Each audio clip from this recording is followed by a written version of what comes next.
Hello, Zoltan here from Adagio Hands, releasing stuck bodies. Do you find that you stretch regularly but you're just not making as much progress as that you would like to? Or do you find that actually you don't stretch very much because you're not interested, because you're kind of not sure how to stretch in an effective way? This video looks at the types of stretches that you could explore for yourself. Another video I talk about the goals of stretching and the context for stretching. So broadly, there are three areas where you mechanically may look at. One is pre-exercise, where you really want to do no more than a slight mobilization. I'll just say a few words about that in a moment.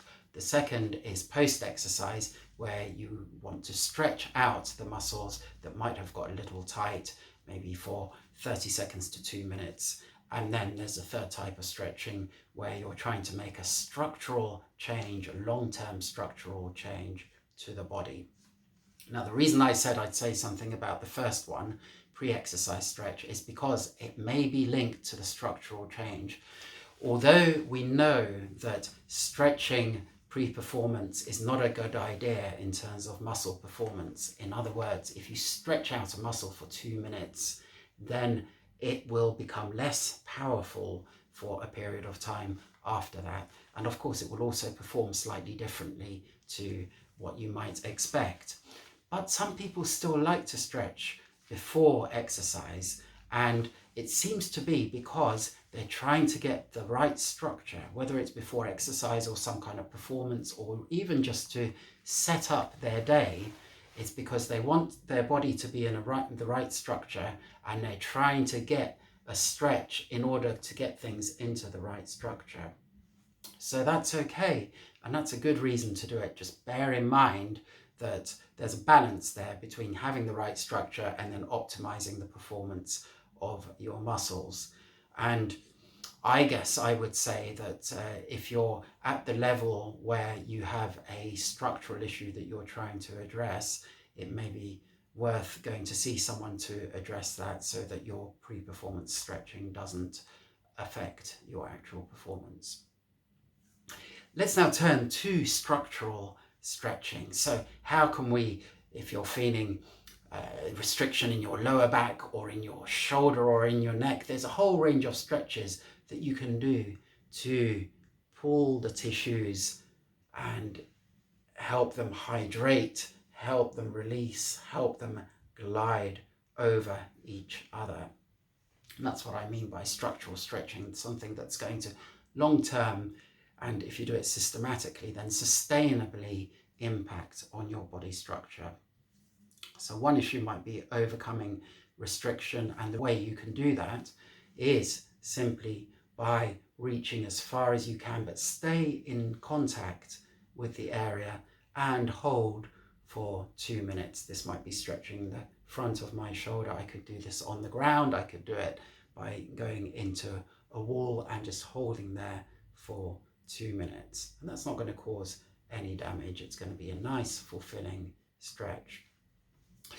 Sometimes though, you might find that's just not working for you, and it could be that there's something called neurological holding. So your nervous system is holding that area, the connective tissues and the muscles, and preventing them from relaxing really, and therefore allowing stretch. So that's where something called muscle energy technique comes in, and that's a way of engaging the nervous system and allowing it to let go.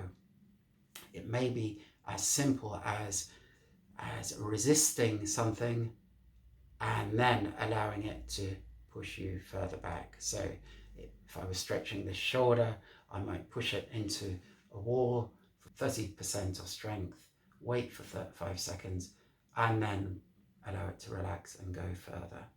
And then do that 2 or 3 times. There'll be another video on these kinds of things in due course. So bear in mind that if simple extension doesn't help you, maybe something like that neurological release will help. And similarly, another great one actually is something called reciprocal inhibition, where I do this a lot with shoulders actually, where if there's constraint on the front of the shoulder, Of course, we can stretch that, but we can also activate the muscles on the back of the shoulder to strengthen those muscles, but also by strengthening and activating those muscles at the back, the body goes, well, I don't want to resist myself, so it helps to release the tissues at the front. So if you like, you're releasing the front by activating the back. And that's a form of stretching as well.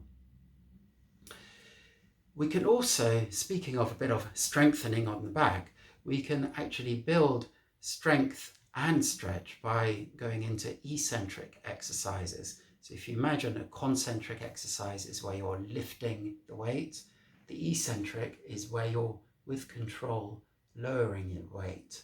And when you're lowering or releasing weight or tension with control, that's called eccentric, and it's actually a very effective way both of strengthening and of stretching out that area. So wherever it is, whether it's your shoulder, your arm, maybe your leg, hamstrings often, then pulling on the area with about 30% and then stretching is the eccentric exercise, doing that perhaps 10 times. Remember, only 30% of strength to resist. That helps stretch out and engage and strengthen that part of the body.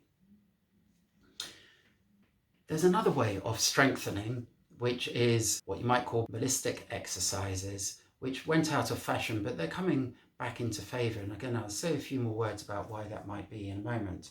So those exercises are kind of bouncing like this. And the value of that, if you control the bounce, if you don't go wild on it, is it gradually allows those connective tissues both to release and to become elastic and to build some strength as well. So it builds resilience by bouncing away like that for around about 2 minutes, builds resilience in the connective tissue. Now, I said I'd say a few words about that. So why things went out of fashion potentially is because people were causing themselves injury for a number of reasons. One is perhaps they were going wild with that kind of stretch. The other is they ended up not actually working the joint in question, but just bouncing across their whole body until something got injured. So you don't want to do that. You want to be kind of specific as to which part of your body you're trying to stretch. Is it your lower back? Is it your hamstrings? Is it your upper back? Is it your shoulders? And then focusing your attention and control on that. So I hope you found that helpful, and just to riff off that concept, if you remember from another video, this is key, that you want to identify the area that you're trying to work on and be specific. So be aligned in your posture, be aligned in your structure, and be aligned in the area that you want to stretch. Isolate it to a degree. So that's the point that you're trying to stretch. And don't, for example, if I'm stretching my shoulder, there's a little point in me rotating my lower back that way. That just means I'm moving this way. It doesn't mean I'm stretching my shoulders. If I want to stretch my shoulder, I want everything else to be still, and I'm stretching the shoulder. And make sure that you do it with awareness. So if you want to have your awareness on a specific area of your body, you need to be aware, you need to be controlled, make sure that you breathe, that you're relaxed, that you're not tight, because tightness, again, will change your body structure and will make those nerves, the nervous system, grip rather than release. Make sure you have time to stretch, so again, you can relax into it.